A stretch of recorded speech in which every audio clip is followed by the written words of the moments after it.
નડિયાદ મહાનગરપાલિકાની આરોગ્ય વિભાગ અને સેનેટરી ઇન્સ્પેક્ટર દ્વારા મહાનગરપાલિકા વિસ્તારની વિવિધ હોટલ રેસ્ટોરન્ટ ખાતે જાહેર સ્વચ્છતા બાબતે ખાસ ઝુંબેશ સ્વરૂપે આકસ્મિક તપાસણી હાથ ધરવામાં આવી રહી છે। આ સર્ચ દરમિયાન નડિયાદ પેટલાદ રોડ ઉપર આવેલા ભાગ્યોદય રેસ્ટોરન્ટ ખાતે જરૂરી તપાસણી કરતા જાહેર આરોગ્યને નુકસાન કરતી ગંભીર ક્ષતિઓ જોવા મળી છે, જે નાગરિકોના આરોગ્ય માટે અત્યંત જોખમકારક છે।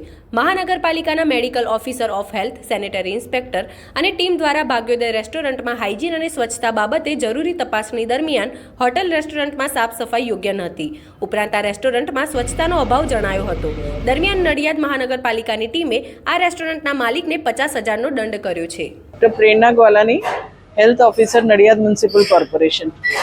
એક ખોરાક તો બધું ઓપન ખોરાક પડ્યું છે, બધું ચારે બાજુ ઓપન ખોરાક છે, ગંદકીના ઢગલા ને ઢગલા છે। કનેક્ટેડ એરિયાઝ બી બધા જો ચારે બાજુના એરિયા છે એ બી બધા એમ બહુ જ ગંદકી છે। હેલ્થ સ્ટાફ જે વર્કર્સ છે જો કામ કરે છે કિચનમાં, એમને કોઈને કોઈ પ્રિવેન્ટિવ મેજર્સ લીધેલા નથી, ગ્લવ્સ નથી, કેપ નથી, હેન્ડ વોશ બી આઈ ડોન્ટ થિંક એ લોકોને કંઈ કરેલું છે। હેલ્થ ચેકઅપ તો ખબર જ નથી કે હેલ્થ ચેકઅપ કરાવવાનું હોય છે, હેલ્થ ચેકઅપ 6 મહિને કરાવવાનું એ કરેલું નથી।